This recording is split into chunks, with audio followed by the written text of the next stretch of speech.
সৃজিত মুখার্জির সিনেমায় নায়িকা হতে চান অপু বিশ্বাস। টলিউড অভিনেত্রী অপু বিশ্বাস দীর্ঘ ক্যারিয়ারে অসংখ্য ব্যবসা সফল চলচ্চিত্রে অভিনয় করেছেন। দেশের শীর্ষ নায়কদের সঙ্গে জুটি করার পাশাপাশি বরেণ্য নির্মাতাদের পরিচালনায় বহু ছবিতে অভিনয় করেছেন তিনি। এবার জানালেন নতুন ইচ্ছার কথা। কলকাতার খ্যাতিমান নির্মাতা সৃজিত মুখার্জির সঙ্গে সিনেমা করার আগ্রহ তার। সম্প্রতি এক আলাপচারিতায় নিজের ক্যারিয়ার ও ভবিষ্যৎ পরিকল্পনা নিয়ে কথা বলেন অপু। সেখানে সঞ্চালকের প্রশ্নের উত্তরে তিনি এমনটিই জানান। অপু বিশ্বাস বলেন, প্রথমত একজন পরিচালক একজন আর্টিস্টকে চয়েস করতে পারেন। আমি আমার ক্যারিয়ারে FI মানিককে পেয়েছি, আমজাদ আঙ্কেলকে পেয়েছি, চাষি আঙ্কেলকে পেয়েছি, সোহানুর রহমান সোহানকে পেয়েছি। বাংলাদেশের প্রেক্ষাপটে এই ইচ্ছা অনেকটা পূরণ হয়েছে। সৃজিত মুখার্জির সঙ্গে কাজ করার ইচ্ছা প্রকাশ করে অপু বিশ্বাস বলেন, কলকাতার ক্ষেত্রে যদি বলি তবে সৃজিত দার একটা ব্যাপার আছে। যদি কখনো সুযোগ হয়, সময় হয় বা গল্পের প্রয়োজনে আমাকে ভাবা হয় বা প্রস্তাব পাঠানো হয়, তাহলে হয়তো তা গ্রহণ করব। এবার দম দেখবে সারা দেশ। ঈদ উল ফিতরে দেশের মাল্টিপ্লেক্স ও বিদেশের মাটি কাঁপিয়ে এবার সারা দেশ কাঁপাতে আসছে বছরের সবচেয়ে আলোচিত সিনেমা দম। এক অভাবনীয় জোয়ার তুলে মাল্টিপ্লেক্সের আভিজাত্য জয় করার পর এবার দেশের প্রতিটি প্রান্তের সিঙ্গেল স্ক্রিনে ঝড় তুলতে প্রস্তুত এই চলচ্চিত্র। আগামী শুক্রবার 24 এপ্রিল থেকে টেকনাফ থেকে তেতুলিয়া সারা দেশের প্রেক্ষাগৃহে শুরু হতে চলেছে দমের মহাগর্জন, যেখানে সাধারণ দর্শকদের উন্মাদনায় লেখা হতে যাচ্ছে ঢাকায় সিনেমার নতুন এক ইতিহাস। ছবিটির প্রযোজনা প্রতিষ্ঠান SVF Alpha I Entertainment Limited ও চোরকে নিশ্চিত করেছে যে 24 এপ্রিল থেকে 50টিরও বেশি প্রেক্ষাগৃহে একযোগে প্রদর্শিত হবে রেদন রানী পরিচালিত এই চলচ্চিত্র। ফলে সিনেমা প্রেমীরা সহজে এটি দেখার সুযোগ পাবেন।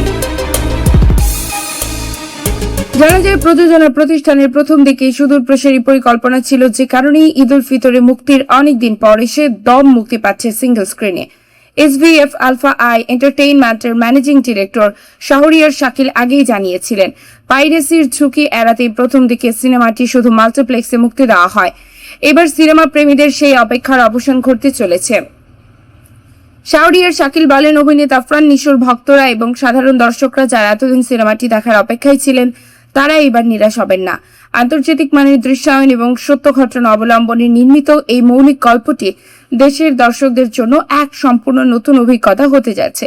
বাংলাদেশি চলচ্চিত্রের উৎকর্ষ তার ধারাবাহিকতায় দমের গল্প ও দৃশ্যায়নে নতুন মাত্রা যোগ করেছে বলে মন্তব্য করেছেন দর্শকরা। এটাই আমাদের প্রাপ্তি। শাহরিয়ার শাকিল আরো জানান, দমের সিঙ্গেল স্ক্রিনে মুক্তির প্রস্তুতি একদম শেষ দিকে। নতুন পোস্টার ডিজাইন করা হয়েছে, এখন সেগুলো সিনেমা হলে পাঠানোর কাজ চলছে। সিঙ্গেল স্ক্রিনের তালিকায় রয়েছে ঢাকার মধুমিতা, শ্যামলী সিনেমা হল, সাভারের সেনা অডিটোরিয়াম, রংপুরের শাপলা, ময়মনসিংহের ছায়াবাণী, পাবনার রূপকথা, বরিশালের অভিরুচি, জয়দেবপুরের বর্ষা, সিলেটের নন্দিতা ও যশোরের মণিহার। সিনেমাটি এবার বড় পরিসরের মুক্তি নিয়ে স্বাভাবিকভাবেই বেশ উচ্ছ্বসিত পরিচালক রেদন রানী। তিনি বলেন, দম আমার কাছে শুধু একটি সিনেমা নয়, এটি বাংলাদেশের এবং বাংলাদেশিদের বিজয়ের গল্প। দেশের মানুষের কাছে এমন একটি অদম্য সাহসিকতার গল্প নিয়ে যেতে পেরে আমি খুবই আনন্দিত। শুরু থেকে চলচ্চিত্রটি নিয়ে দর্শকদের ভালোবাসা আমাকে দারুণভাবে অনুপ্রাণিত করছে। সিনেমা প্রসঙ্গে আফরান নিশো বলেছেন, আমার মনে আছে একদম প্রথম যখন রনি অর্থাৎ রেদন রানী আমাকে গল্পের ভাবনাটা বলেন, তখনই সোল্ড আউট হয়ে গেছি। একটা জিনিস পেলাম আর করে ফেললাম, এরকম না আমি ধন্য যে আমি স্থির হয়ে চিন্তা করতে পারি। আমি যে ধরনের ভিশন ভিজুয়ালাইজ করি বা পারফর্মার হিসেবে নিজের উন্নতি চাই, সেই জন্য আমার গল্পটা খুব দরকার। এই জায়গা থেকে দম খুব পারফেক্টলি ফিট করে, আর এই জন্য হয়তো দর্শকরা কাজগুলো পছন্দ করে। এদিকে দেশের সীমানা পেরিয়ে আন্তর্জাতিক অঙ্গনেও দম নিজের শক্ত অবস্থান তৈরি করে নিয়েছে। এরই মধ্যে অস্ট্রেলিয়া, আমেরিকা ও কানাডায় সিনেমাটি মুক্তি পেয়েছে। সেখানেও দর্শকদের অভাবনীয় সাড়া পাচ্ছে। উত্তর আমেরিকায় সিনেমাটির জনপ্রিয়তা এতই তুঙ্গে যে মাত্র এক সপ্তাহে সেখানে হলের সংখ্যা 7টি থেকে বাড়িয়ে 50টিতে উন্নীত করা হয়েছে। একইভাবে কানাডাতেও প্রথম সপ্তাহে 8টি হলে মুক্তি পেয়েছে সিনেমাটি।